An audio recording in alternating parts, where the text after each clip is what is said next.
오늘 예배에 잘 나오셨습니다. 우리 옆 사람 한번 우리 큰 소리로 인사는 못하지만 서로 사랑의 눈빛으로 잘 오셨습니다. 오늘도 우리 복된 시간 되시기를 바라고 우리 모든 가정과 가족들이 함께 모이는 예배 가운데 은혜가 넘치시기를 주의 이름으로 축복합니다.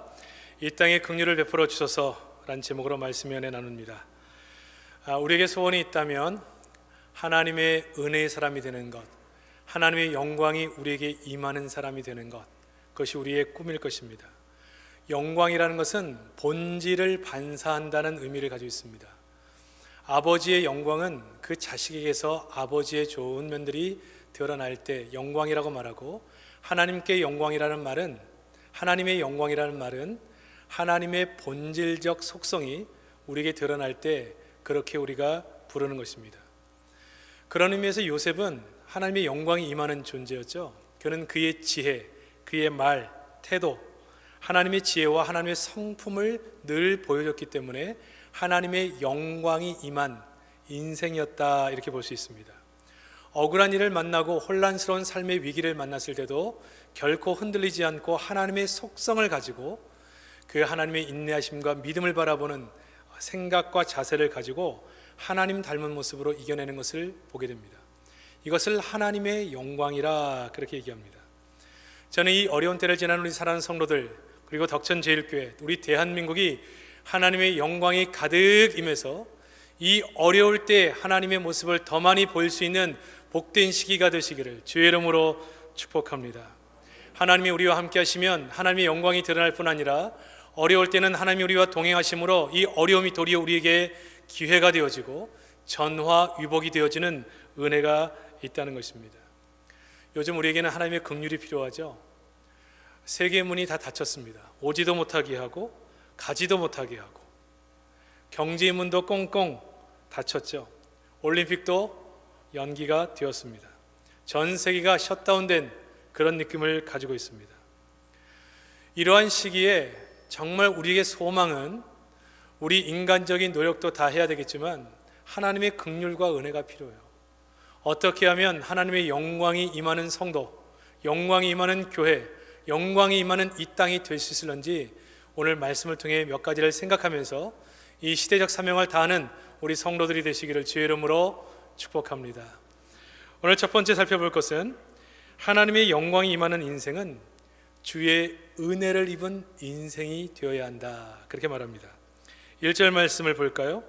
여호와여 주께서 주의 땅에 은혜를 베푸사 야곱의 포로된 자들이 돌아오게 하셨으며, 주께서 주의 땅에 은혜를 베푸사, 지금 이들의 가장 큰 문제는 나라를 빼앗긴 것이고 자신의 모든 것을 잃어버린 것이고 자유를 빼앗긴 것입니다.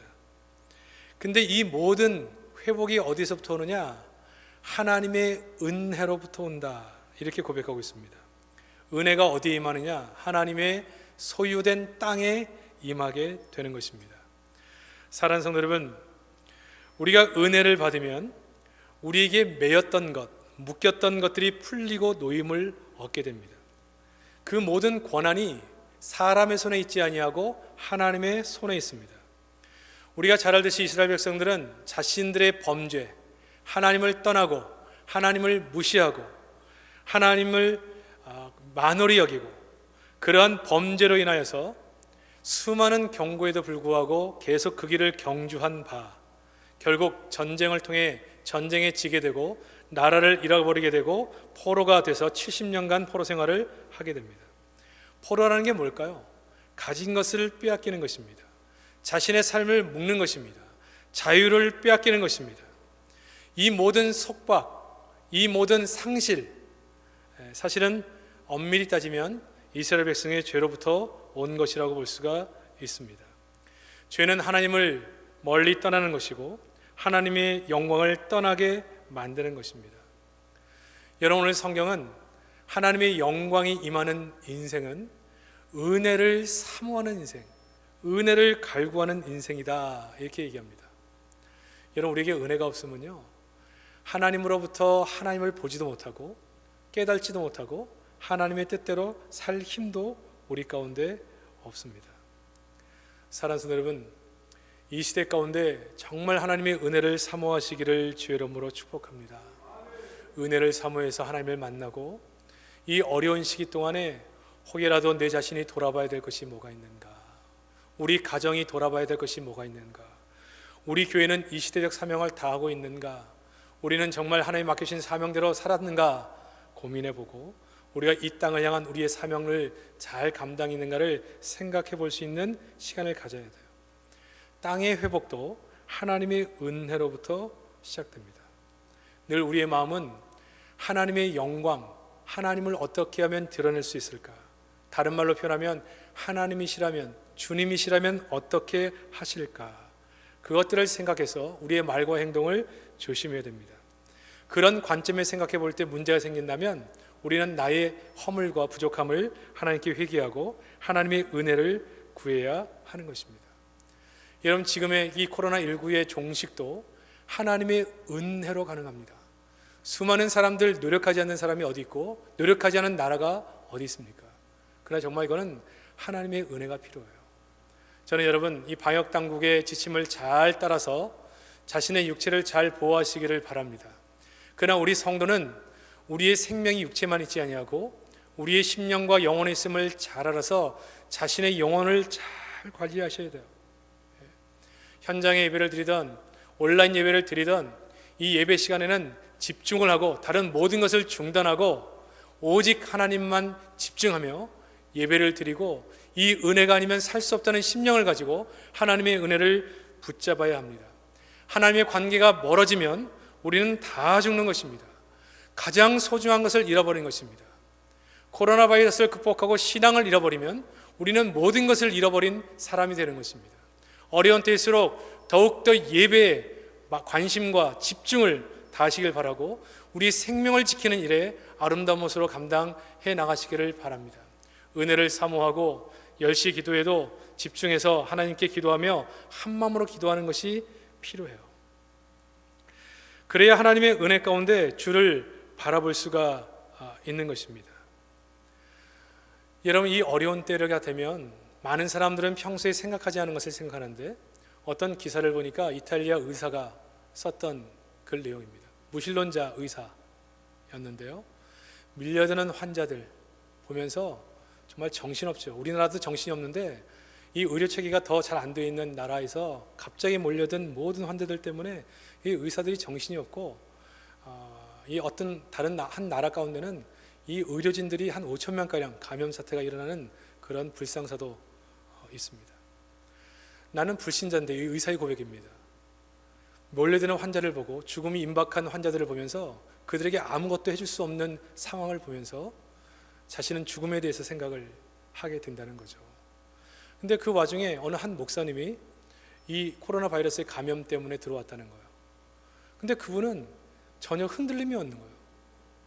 환자들을 위해서 기도하기도 하고 환자들을 돌보기도 하고, 그래서 그 안에 있는 평안에 대해서 자신은 다시 한번 고민하게 됐다는 거예요. 저에게 무엇이 있길래 이러한 평안이 저에게 있는가. 그리고 죽음에 대한 생각을 다시 하게 됐고, 이 모든 문제가 인간의 힘으로 해결되는 것이 아니라 하나님의 은혜로 해결된다는 것을 알아서 자신은 무신론자였는데 어느 순간 하나님께 기도하게 되더라 하는 이야기를 들은 적이 있습니다.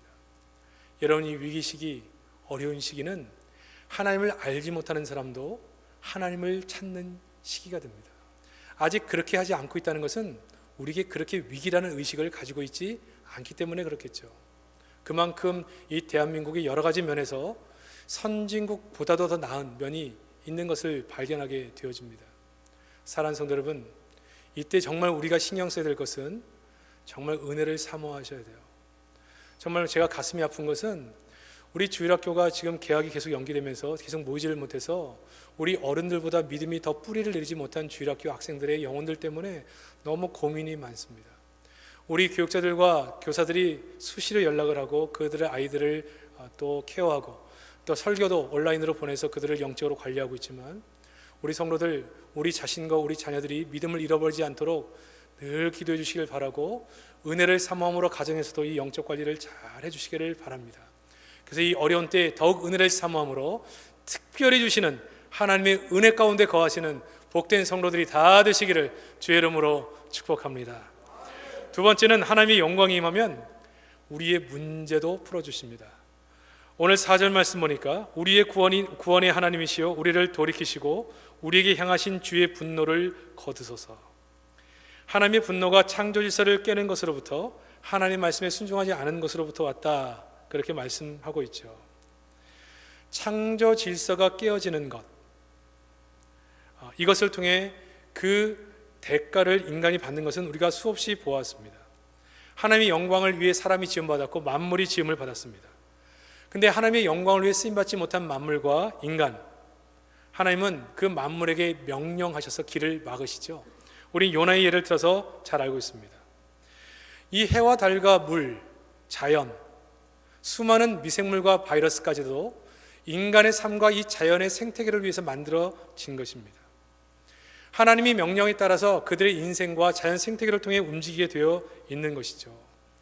근데 인간의 죄로 인해서 어느 순간 하나님께서 이 만물을 통하여 명령하시기를 불순종하고 도망가는 요나를 막으라, 그렇게 말씀하시니 바람이 일렁여 사람을 막기 시작하고 물결이 일어 그 배를 막기 시작하고 물고기가 와서 요나를 삼키기도 하고 수많은 문제들이 그 안에 발생하게 되는 것입니다.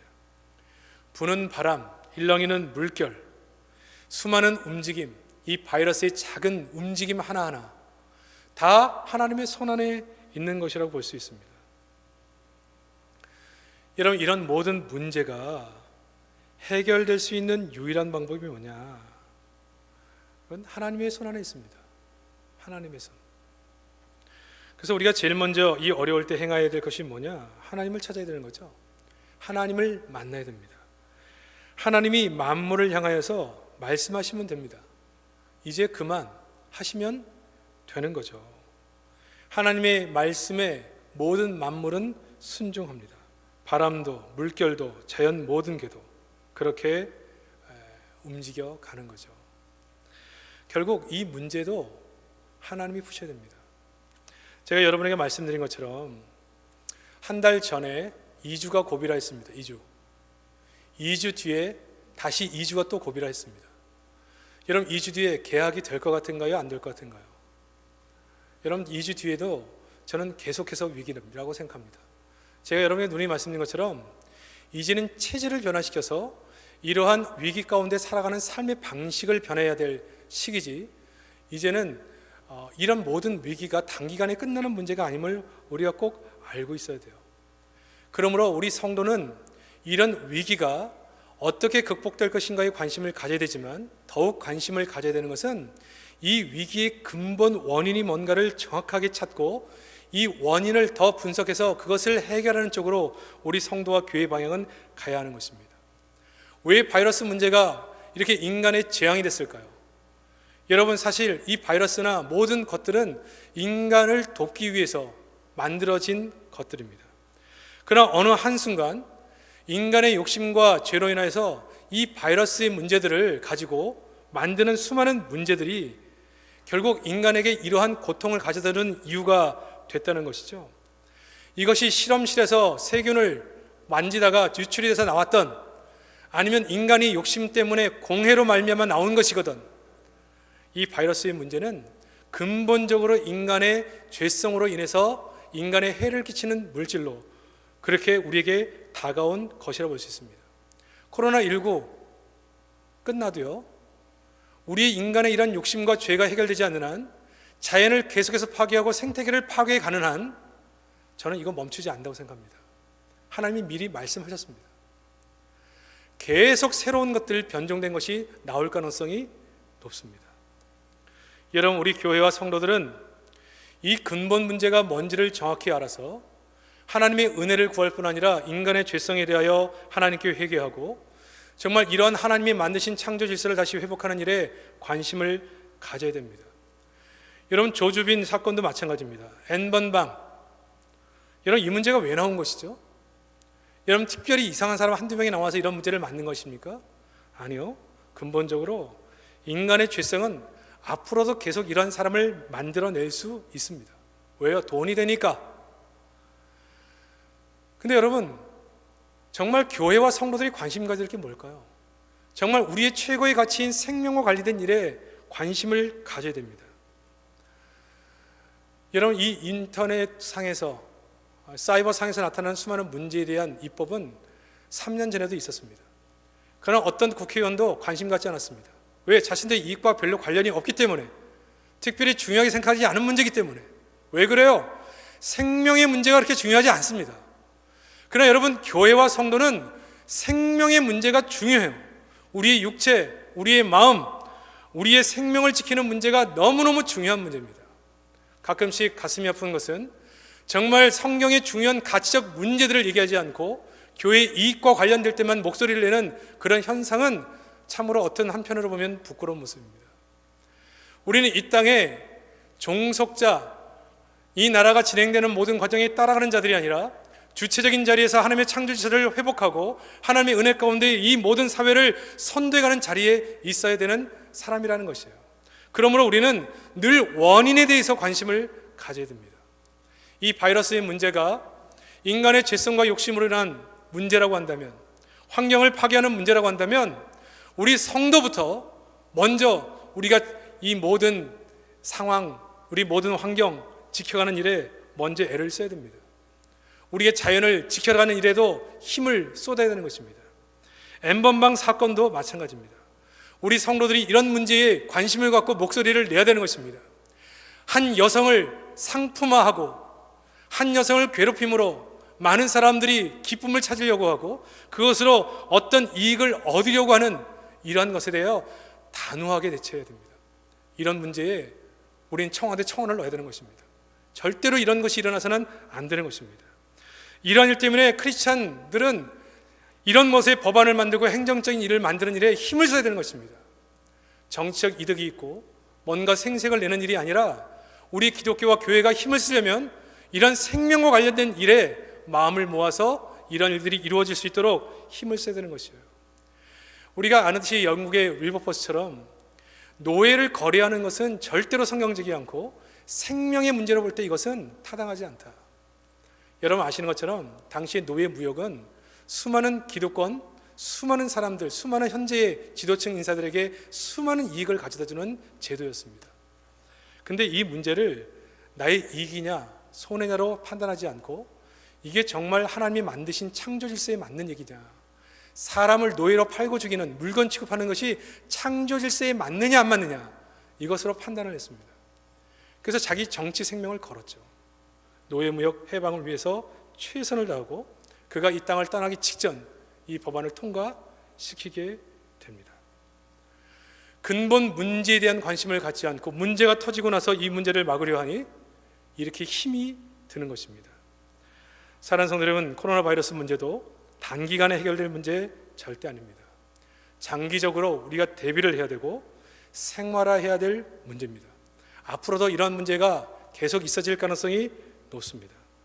근본적인 문제 해결에 관심을 가져야 됩니다. 성경은 마지막 때가 되면 될수록 이런 문제는 더욱더 많아질 것이라고 말하고 있습니다.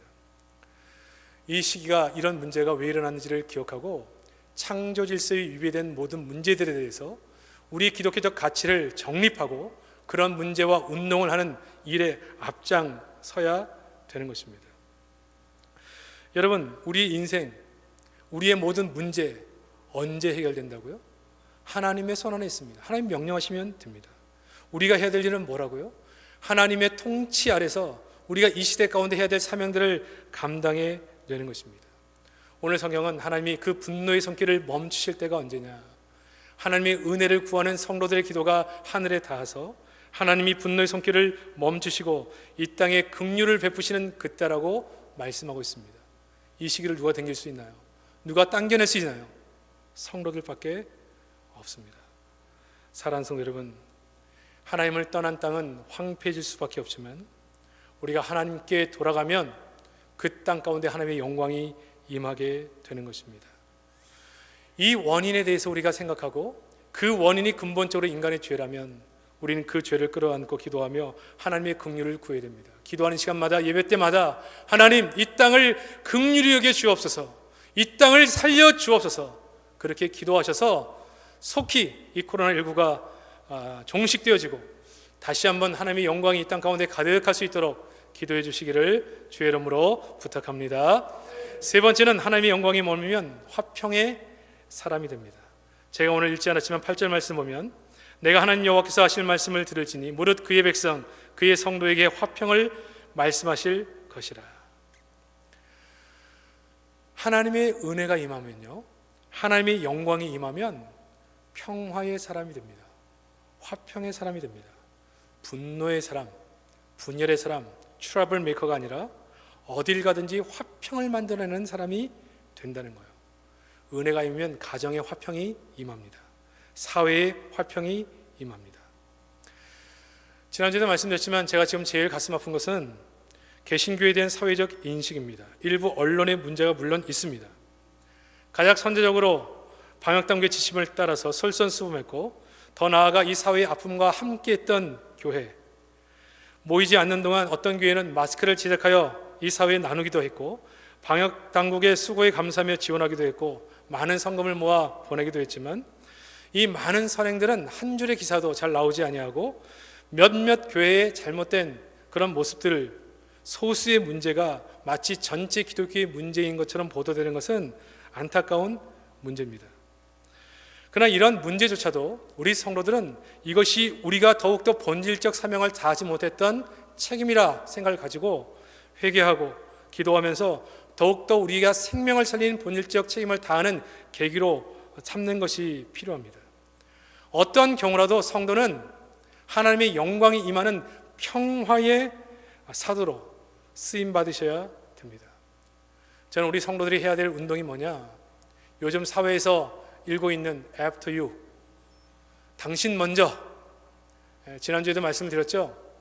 마스크, 당신 먼저. 필요한 물건, 당신 먼저.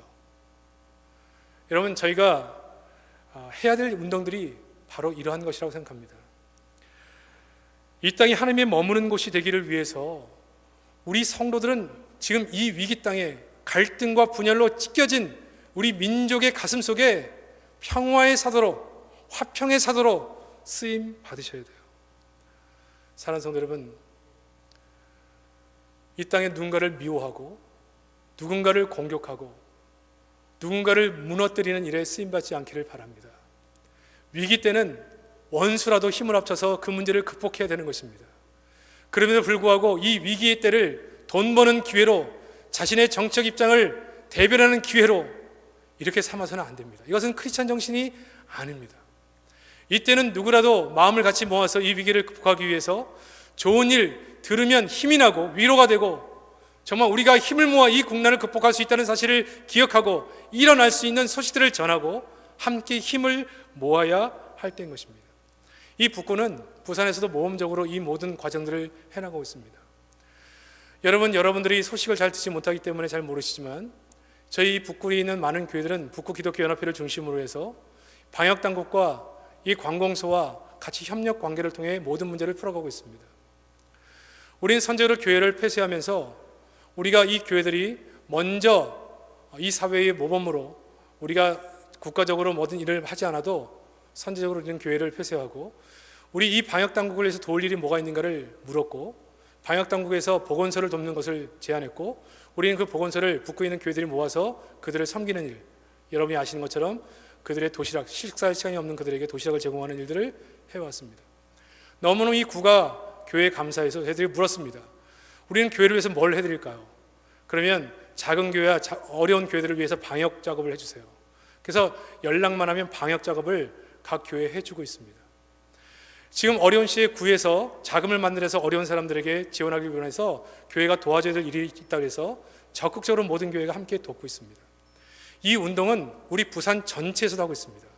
부산의 부산 성체를 중심으로 한 몇 분의 목사님들이 부산시와 방역당국, 언론 그리고 모든 사람들과 교회와 국가의 방침이 다른 대로 엇박자로 교회가 교회 방향대로 따라가고 국가의 방역당국의 그 정책이 따라가는 것이 아니라 함께 협력하고 도와야 될 부분을 돕고 협력하는 관계로 가고 있습니다.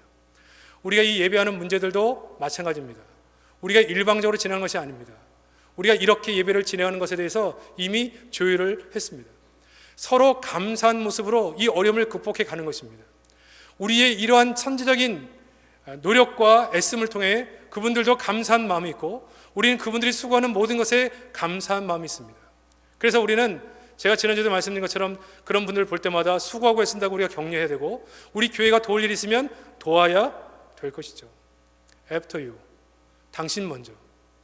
부산의 성시화는 지금 부산에 있는 약 200교회를 선정해서 교회마다 너무나 어려워서 문을 닫을 수밖에 없는 임대료를 내지 못하는 수많은 교회들을 200교회를 돕는 운동을 하고 있습니다. 저에게도 힘을 보탤 것입니다. 저희가 함께하는 모든 문제를 통해 이런 문제뿐만 아니라 저희가 해야 될 모든 문제를 앞장서 그 일을 감당하는 것입니다. 왜요?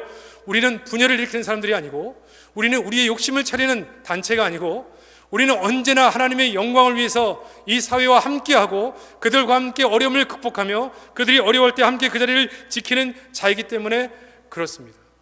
After you, 이 운동이 교회를 중심으로 해서 당신 먼저, 우리 교회도 어렵지만 당신 교회부터, 우리가 어렵지만 당신들의 삶부터, 우리도 어렵지만 수고하는 분들 먼저, 이런 운동을 부산 전체가 지금 운동하고 있습니다. 왜냐하면 여러분 잘 기억하십시오. 이 코로나 바이러스가 종식돼도 문제입니다. 이 상태로 종식이 되면요, 이제 전도문, 성교문 다 막힙니다. 마치 이 당국과 이 교회가 서로 적처럼 돼 있어요. 여러분 이렇게 해서 만약 이런 문제를 극복하고 나도요, 여러분 사실과 관계없이 모든 사람의 인식 속에는 교회는 자기들의 욕심만 차리는 곳이다 라는 인식을 갖게 됩니다. 여러분 그런 인식은 사실은 아니지만 결국 전도의 문, 선교의 문을 다 막아버리겠죠. 우리는 억울한 면이 있지만 우리가 수고한 것을 알아주지 못하는 것에 약속하지긴 하지만 우리는 그럼에도 불구하고 평화의 사도로 정말 이 사회 가운데 하나로 묶는 역할을 감당하며 이 시기를 지내야 하는 것입니다.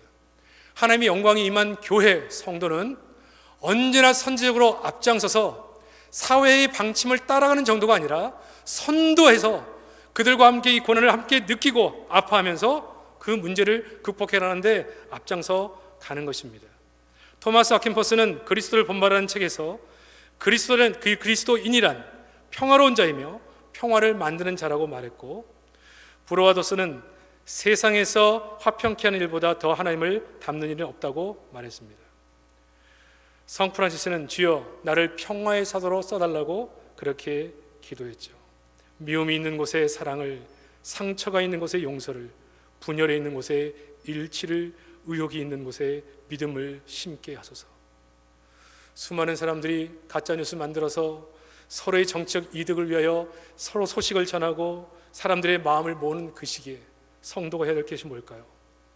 의욕이 있는 곳에 믿음을 가져다주고, 분열이 있는 곳에 하나됨을 이뤄가고, 상처만 있는 곳에 용서를 해주고, 이 어려운 때에 모든 국민의 마음을 하나로 모아지는 일에 우리가 앞장을 서야 되는 것입니다.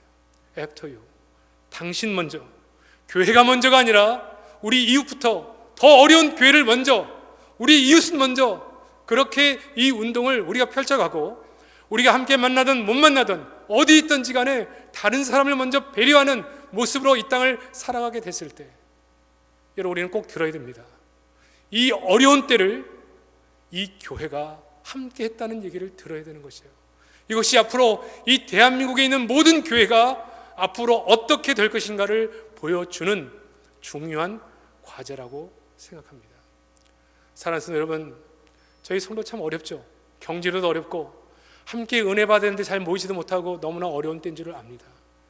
그러나 이 위기도 하나님이 우리에게 주신 기회라고 생각합니다.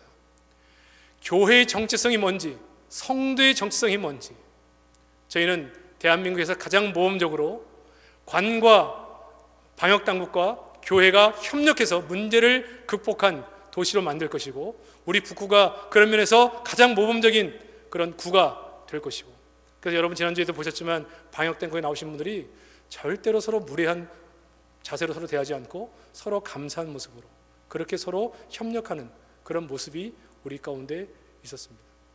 그분들이 그랬죠. 이렇게 예배 드린다면 아무 문제 없습니다. 사랑하는 성도 여러분, 마음이 많이 답답하고 힘들죠. 이런 위기 때 집에 갇혀서 아무것도 못할 때 짜증도 나고 힘이 납니다.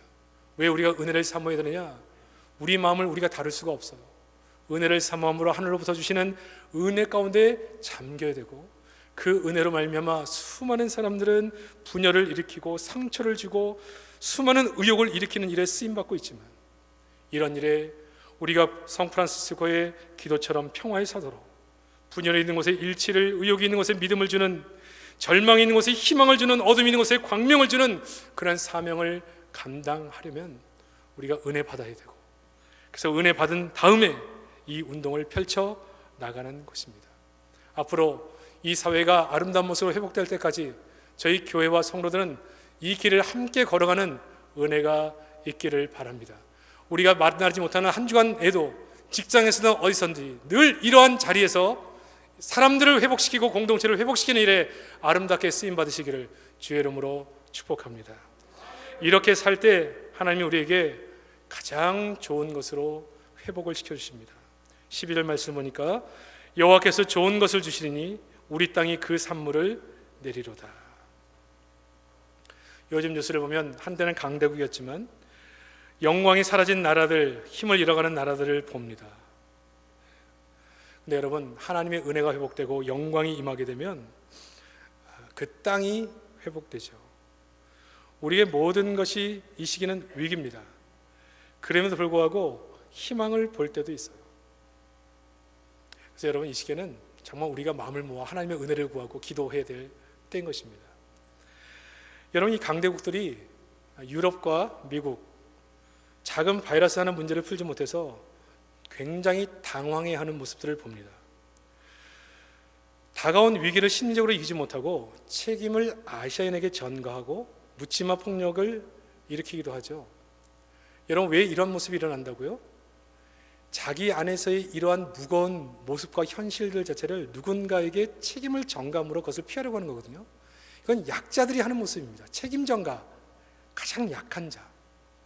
여러분이 함께 일하는 사람들을 통해서 책임을 지지 않고 자꾸 누군가의 탓을 하는 사람들은 약해서 그렇구나, 이렇게 생각하면 거의 분명합니다. 리더들은 자기가 그 문제에 대한 책임을 져야 되는 것입니다. 폭력이 일어나죠. 선진국을 일컫는 미주와 유럽에서는 사재기가 극성을 이루고 있습니다. 그러니까 이 사회에 극심한 공포심, 두려움, 위기감이 엄습해 오고 있습니다. 갑작스러운 위기에 의료 시스템이 따라가지를 못합니다.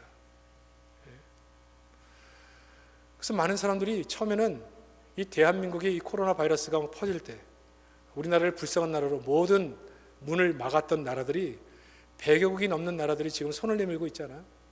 의료 시스템 지원해달라. 미국도 손을 내밀고 전 세계가 이 방역 체계에 대한 손을 내밀고 있습니다.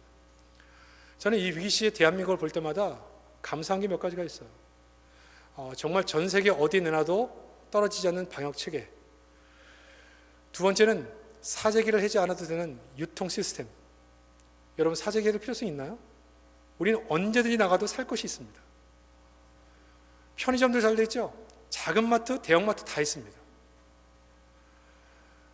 뛰어난 시민의식이 있습니다.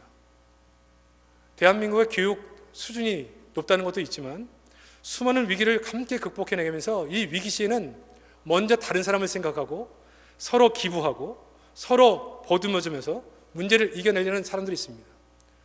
물론 이 시기에도 자기 이익을 위해 이 위기를 이용해 먹는 사람들도 있지만 대부분의 시민들은 이 위기 시에 마음을 모아서 함께 극복하려는 모습이 있습니다. 그래서 한때는 이 문제가 우리에겐 너무나 큰 위기였지만 지금은 세계를 선도하는 기회가 되어버린 것입니다. 저는 여기에 하나님의 은혜가 필요하다고 생각합니다. 이 문제를 위해 하나님의 은혜를 구하고 기도해야 될 문제예요. 여러분, 미국도 올해 전체 경제 성장률을 마이너스 3.5 어떤 기관에서 그렇게 발표한 것을 봤습니다. 우리나라도 쉽지 않습니다. 전 세계가 쉽지 않습니다. 쉽지 않은 이유가 뭐예요? 안 나가고 안 사 먹고 안 다니니까 경제가 돌아갈 리가 없는 거죠. 회복이 빨리 됩니다. 이거 회복 빨리 안 되면 바이러스 때문에 죽는 게 아니라 경제 때문에 죽게 생겼어요. 하나님의 은혜가 필요하죠. 사랑하는 성도 여러분, 잘 기억하시기 바랍니다. 정말 극심한 위기도 어떤 사람에게는 기회가 되고 극심한 위기가 어떤 사람에게는 망하는 원인이 되기도 합니다. 이 어려운 시기에 우리는 정신을 바짝 차려야 됩니다. 이 위기를 슬기롭게 극복해 나가야 됩니다. 특별히 오늘 말씀을 드린 것처럼 하나님의 은혜를 사모하고 이 땅에 하나님의 긍휼이 임할 수 있도록 기도하고, 이 시기에 우리도 힘들지만 다른 사람의 마음을 잊고 함께 협력하며 이 문제를 극복하는 자세를 경주하고 서로를 위로하고 마음을 모아서 함께 그 길을 걸어가는 길을 걸어가야 됩니다. 이 위기를 이렇게 믿음으로 잘 극복해내면 교회와 성도가 어려움 때 우리와 함께 했다는 의식을 갖게 되고, 이 위기가 끝난 이후에 교회를 바라보는 시각, 성도를 바라보는 시각, 하나님을 대하는 시각 자체가 바뀔 것입니다. 그러나 이 위기 시에 우리도 힘들고 어렵기 때문에 우리만을 주장하고 우리만의 이익을, 우리만의 혜택을 생각하고 걸어간다면 머지않아 우리는 모든 사람이 외면하는 그러한 모임이 될 수 있습니다. 그러므로 여러분, 이 시기가 어렵지만 정말 우리가 이 시기 가운데 해야 될 일이 뭔지, 어떤 역할을 감당해야 되는지 생각하며 믿음으로 살아야 될 때라고 생각합니다.